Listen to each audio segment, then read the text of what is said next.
ओम नमः शिवाय, ओम नमः शिवाय। हर हर भोले नमः शिवाय। ओम नमः शिवाय, ओम नमः शिवाय। हर हर भोले नमः शिवाय। ओम नमः शिवाय, ओम नमः शिवाय। हर हर भोले नमः शिवाय। बोलिए श्री उमापति महादेव की जय। बोलिए श्री भक्तवत्सल भगवान की जय। बोलिए श्री महापुराण की जय। तो भक्तों, जिस प्रकार पिछले भाग में हमने महादेव जी के महाकालेश्वर नामक ज्योतिर्लिंग से संबंधित दो मुख्य कथाओं के बारे में जाना। पहली कथा थी राजा चंद्रसेन की तथा दूसरी कथा थी एक ब्राह्मण के 4 पुत्रों की, तथा उन कथाओं से हमने प्राप्त होने वाली शिक्षाओं के बारे में भी श्रवण किया। तो आइए आज हम महादेव जी के 2 और ज्योतिर्लिंगों के बारे में जानेंगे। तो आज की कथा को आरंभ करते हैं।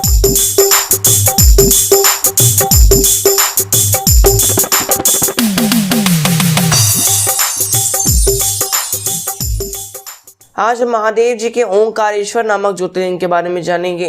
ये ओंकारेश्वर नामक ज्योतिर्लिंग भी मध्य प्रदेश में ही स्थित है।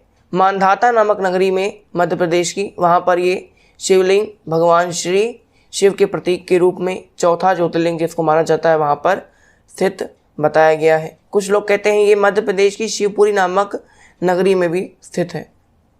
तो इससे जुड़ी क्या कथाएं हैं आज हम इसके बारे में जानते हैं। एक बार की बात है, विंध्याचल नामक पर्वत, जहाँ आज माता भवानी का सुंदर सा धाम है, विंध्यवासिनी माता। तो विंध्याचल नामक पर्वत को एक बार अपने अहंकार आ गया कि मेरे ऊपर कितने अच्छे अच्छे फल फूल लगते हैं, इतने अच्छे अच्छे पेड़ हैं मेरे ऊपर हैं, और मेरे ऊपर कई सारी औषधियाँ लगा करती हैं। मेरे पास हर प्रकार की संपदा है, नर्मदा नदी मेरे पास से बहती है, हर प्रकार का जितना भी सौभाग्य है वो मुझे प्राप्त है। तो अहंकार आ गया था। तब अहंकार नाशक नारद जी वहाँ पर पहुँचते हैं और नारद जी से वो अपने सारे वैभव के बारे में विंध्याचल पर्वत बताता है कि देखिए नारद जी, मेरे पास कितने सारे वैभव है, कितनी सारी संपदा है मेरे पास ये औषधि, मेरे पास वो गुण है, मेरे पास ये गुण है, मैं कितना ऊंचा हूँ। तब नारद जी ने अपने उसके अहंकार को नाश करने के लिए एक बार अपनी सांस को ज़ोर से खींचा। जब जोर से सांस खींची तब विंध्याचल ने पूछा कि आपने किस चीज़ को, किस कमी को देखकर अपनी सांस को ऊपर की ओर खींचा। तब यहाँ पर नारद जी बताते हैं कि तुम भले ही बड़े हो, तुम्हारा भले ही आकार बड़ा है, लेकिन अभी भी तुम किसी पर्वत से छोटे हो। तो विंध्याचल ने बोला किस पर्वत से मैं छोटा हूँ। तब नारद जी ने बताया कि सुमेरु नाम का पर्वत है, उसके शिखर जो हैं वो देवताओं के लोक तक पहुँचते हैं, और मुझे नहीं लगता कि तुम्हारे शिखर कभी भी देवताओं के लोक तक पहुंच पाएंगे। ये बातें सुनकर विंध्याचल बहुत दुखी हो जाता है। अब अपने आकार को बढ़वाने के लिए, अपनी कीर्ति बढ़वाने के लिए वो महादेव जी की पूजा करने के लिए जाता है। कहाँ पर? जहाँ साक्षात ओंकार विद्यमान है, पृथ्वी लोक में। देखिए, सब लोग जो भी भगवान की पूजा किया करते थे सब पृथ्वी लोक में आकर करते थे, क्योंकि उनको पता था कि अगर पुण्य प्राप्त होगा तो पृथ्वी पर। तो यहाँ वो पृथ्वी पर आकर विंध्याचल पर्वत, जहाँ पर साक्षात ओंकार विद्यमान है, वहाँ पर आकर वो शिव जी के शिवलिंग की स्थापना करके अब यहाँ पर पूजा करने लगते हैं। 6 मास तक निरंतर वो महादेव जी की पूजा करते हैं, अर्चना करते हैं, बेलपत्र चढ़ाते हैं। यहाँ विंध्याचल पर्वत निरंतर 6 मास तक यानी 6 महीनों तक महादेव जी की बहुत सुंदर सी स्तुति करते हुए महादेव जी की खूब अच्छे अच्छे प्रकार से पूजा करते हैं। बेलपत्र चढ़ाते हैं महादेव जी को, गंगा जल से स्नान कराते हैं, नर्मदा जल से स्नान कराते हैं, तो कई प्रकार की नदियों के जल से स्नान कराते हैं। उनको कई प्रकार के सामग्रियों से पूजन करते हैं, कई प्रकार का भोग लगाते हैं, फल फूल मिष्ठान आदि सब कुछ समर्पित करते हैं। 6 महीने की इस पूजा से प्रसन्न होकर महादेव जी उनके सामने प्रकट होते हैं। तब विंध्याचल उनसे वरदान मांगते समय ये कहते हैं कि प्रभु मुझे आप केवल यही बुद्धि प्रदान कीजिए जो आपके स्वरूप का निरंतर ध्यान करती रहे, वो यहाँ वहाँ कहीं ना भटके, केवल यही बुद्धि प्रदान कीजिए जो आपके स्वरूप का ध्यान करे, तथा मेरे सभी प्रकार के जो अभिष्ट फल हैं, यानी जो मुझे चाहिए, उस फल की प्राप्ति कराने वाली।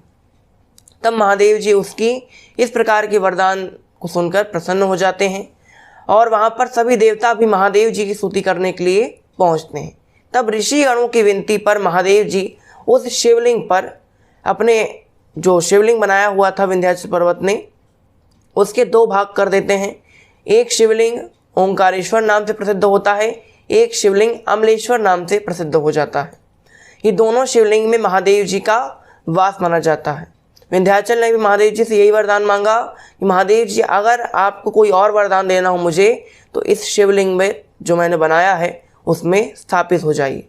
तब महादेव जी उसकी प्रार्थना को सुनकर उस शिवलिंग पर स्थापित हो जाते हैं और उनका कल्याण करते हुए अपने लोक को चले जाते हैं। ये थी ओंकारेश्वर ज्योतिर्लिंग की स्थापना की कथा कि स्थापना किस प्रकार हुई, और ये पहली कथा है और कई सारी कथाएं आती हैं।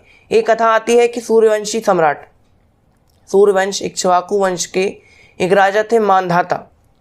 मांधाता ने इस ओंकारेश्वर की इस नगरी पर जहाँ ओंकार विद्यमान है वहाँ पर आकर महादेव जी की पूजा की थी, कई प्रकार से पूजा की थी।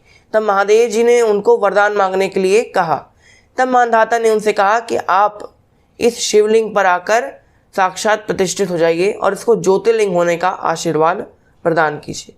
तब मांधाता के कहने पर महादेव जी ज्योतिर्लिंग रूप से वहाँ पर स्थापित हो जाते हैं। तभी से उस नगरी का नाम मांधाता भी पड़ जाता है, जहाँ पर ओंकारेश्वर विद्यमान है। वहाँ पर कई सारे तीर्थ हैं, 33 कोटि देवी देवताओं के मंदिर बताए गए हैं। सभी प्रकार के देवता ओंकारेश्वर के आसपास निवास करते हैं। ये थी ओंकारेश्वर से जुड़ी हुई दूसरी कथा।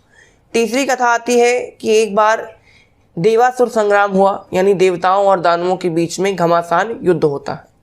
उस घमासान युद्ध में देवताओं की हार हो जाती है। यहाँ सभी देवता जो अपनी हार को देखते हैं तब अपनी जो पराजय को देखकर वो बहुत दुखी हो जाते हैं। उस पराजय से दुखी होकर सारे देवता जहाँ ओंकार विद्यमान है वहाँ पर आकर महादेव जी की पूजा करते हैं। उनकी पूजा से प्रसन्न होकर महादेव जी उनको आशीर्वाद देते हैं कि दोबारा देवासुर संग्राम करो, तुम्हारी विजय अवश्य होगी। यहीं पर आकर कुबेर जी ने भी महादेव जी की खूब तपस्या की थी। तब महादेव जी की तपस्या के कारण ही उनको धन का राजा बना दिया गया था, यानी देवताओं का कोषाध्यक्ष, धनाधिपति बनाया गया था कुबेर महाराज को। और कुबेर की इच्छा से वहीं पर महादेव जी ने अपने बालों से कावेरी नाम की नदी का प्रादुर्भाव कराया था, जो आज भी ओंकारेश्वर के जो पर्वत हैं वहाँ से निकलती है, पर्वतों से बहते हुए नर्मदा में मिल जाती है। जहाँ वो नर्मदा में मिलती है वहाँ नर्मदा और कावेरी नदी का सुंदर सा संगम होता है और उसी संगम में विद्यमान है श्री ओंकारेश्वर भगवान। आज भी नर्मदा नदी में जो भी कंकड़ निकालते हैं, नर्मदा नदी को ऐसा भगवान ने वरदान दिया है कि नर्मदा के हर कंकड़ शिव शंकर है। नर्मदा का कोई भी पत्थर है, कोई भी कण है, वो साक्षात महादेव जी का ही स्वरूप है। तो कोई भी जब जाता है नर्मदा स्नान करने तब वहाँ से निशानी स्वरूप में शिवलिंग लाए जाते हैं, जागते हैं लोग और निकाल कर लेकर आते हैं, उनकी पूजा करते हैं। ये थी महादेव जी के ओंकारेश्वर नामक ज्योतिर्लिंग की सुंदर सी कथा।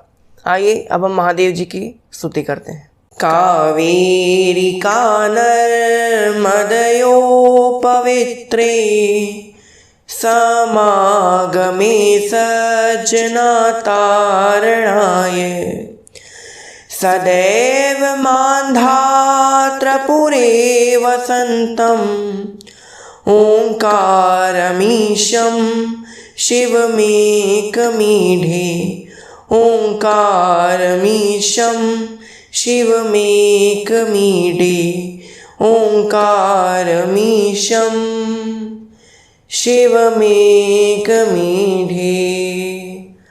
ओम नमः शिवाय। तो ये थी महादेव जी के ओंकारेश्वर नामक ज्योतिर्लिंग की सुंदर सी कथा। अब हम चलते हैं महादेव जी के केदारनाथ ज्योतिर्लिंग की कथा में। केदारनाथ उत्तराखंड में स्थित है। बर्फीली पहाड़ियों के बीच में महादेव जी का सुंदर सा शिवलिंग प्रतिष्ठित है। इसकी क्या कथा है? एक बार ब्रह्मा जी के पुत्र हैं धर्म का विवाह हुआ था। श्री दक्ष प्रजापति की जो पत्नी थी, उनके गर्भ से जो 60 कन्याएं उत्पन्न हुई थीं, उनमें से जो 16 कन्याएं थीं, उनका विवाह धर्म के साथ करा दिया गया था। तो उन 16 कन्याओं में से पहली कन्या का नाम था मूर्ति माता। तो उन धर्म की पत्नी मूर्ति माता के गर्भ से ही भगवान श्रीमन नारायण ने एक अवतार लिया था, नर और नारायण का अवतार। नर और नारायण का अवतार उन्होंने धर्म की संस्थापना करते हुए नर नारायण का अवतार ग्रहण किया। नर और नारायण ने ही बर्फीली पहाड़ियों में जाकर महादेव जी की सुंदर सी तपस्या की, कई प्रकार की भगवान की पूजा की, कई चीज़ों से भगवान की शिवलिंग की अर्चना की, शिवलिंग का भी वहाँ पर निर्माण किया। नर और नारायण को ऐसा माना जाता है कि द्वापर युग में यही नर और नारायण भगवान श्री कृष्ण और अर्जुन के रूप में प्रतिष्ठित हुए हैं। ऐसा भगवान श्री कृष्ण ने ही गीता के 4थे अध्याय के 5वें श्लोक में वर्णन किया है। अर्जुन को ये बताया है कि अर्जुन, तुम्हें भले ही याद ना हो, लेकिन तुम्हारे कई सारे जन्म मुझे अभी भी याद हैं कि एक जन्म में हम नर और नारायण के रूप में भी जन्म लिया था हमने। तो वही नर और नारायण ने भगवान श्री शिव की पूजा की थी। उनकी पूजा में विघ्न डालने के लिए कई सारी अप्सराएं भी आई थी, लेकिन उन अप्सराओं के घमंड का नाश करने के लिए रंभा अप्सरा आई थी। तो उस रंभा अप्सरा के घमंड का नाश करने के लिए भगवान श्री नर और नारायण ने ही अपने ही शरीर से उर्वशी नाम की उस रंभा से भी सुंदर अप्सरा का प्रादुर्भाव कराया था। तब रंभा का जो घमंड था, अपने रूप का, गुण का, नृत्य का, गीत का, वो सब नाश हुआ था। तो उस घमंड का नाश करते हुए, काम और क्रोध की भावना का नाश करते हुए नर नारायण भगवान ने भगवान श्री शिव की तपस्या की थी। उनकी तपस्या से प्रसन्न होकर महादेव जी एक दिन प्रकट हो जाते हैं। महादेव जी नर और नारायण से पूछते हैं कि नर नारायण, आपने हमारी कई प्रकार से पूजा की है, कई प्रकार से हमारी तपस्या की है, तो आप बताइए आपको हमसे क्या वरदान चाहिए। तब यहाँ पर नर और नारायण भगवान श्री शिव से केवल एक ही वरदान प्राप्त करते हैं कि प्रभु, अगर आप हमसे सचमुच प्रसन्न हैं, अगर हमारी तपस्या ने आपको प्रसन्न किया हो, तो आप हमें केवल यही वरदान दीजिए कि हमने आपकी जो शिवलिंग का निर्माण किया है, आप इसमें हमेशा के लिए प्रतिष्ठित हो जाइए और यहीं पर निवास कीजिए, यहाँ के लोगों का कल्याण कीजिए। और केदार खंड में आप हैं, इसलिए आपका नाम केदारनाथ होना चाहिए। तब यहाँ पर महादेव जी उनकी तपस्या और उनके वरदान प्राप्ति की जो इच्छा थी, उससे प्रसन्न होकर महादेव जी उसी शिवलिंग में स्थापित हो जाते हैं। यहाँ पर केदारनाथ नाम का जो ज्योतिर्लिंग है प्रतिष्ठित हो जाता है। आज भी उत्तराखंड में केदारनाथ का सुंदर सा ज्योतिर्लिंग प्रतिष्ठित है, सुंदर सा मंदिर भी भगवान का प्रतिष्ठित है। वहाँ पर कई आज भी श्रद्धालु आते हैं, कई प्रकार के महादेव जी की पूजा किया करते हैं। तो ये थी महादेव जी के 5वें ज्योतिर्लिंग श्री केदारनाथ नामक ज्योतिर्लिंग की कथा। अब हम महादेव जी की स्तुति करते हैं, इसके पश्चात कथा में अग्रसर होंगे। महाद्रिपार्श्वे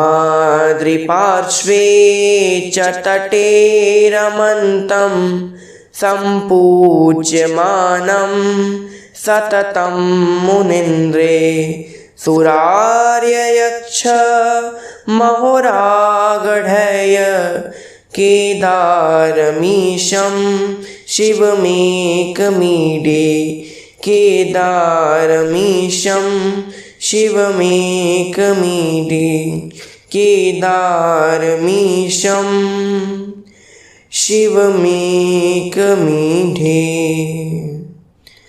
ओम नमः शिवाय। तो ये थी महादेव जी के केदारनाथ की कथा। तो आज की कथा को हम यहीं विराम देते हैं। उम्मीद करता हूँ आपको आज की कथा अच्छी लगी होगी। तो आज की कथा को हम यहीं विराम देते हैं। आज के लिए बस इतना ही। आपको बहुत बहुत धन्यवाद। घर पर रहिए, सुरक्षित रहिए, मुस्कुराते रहिए। ओम नमः शिवाय।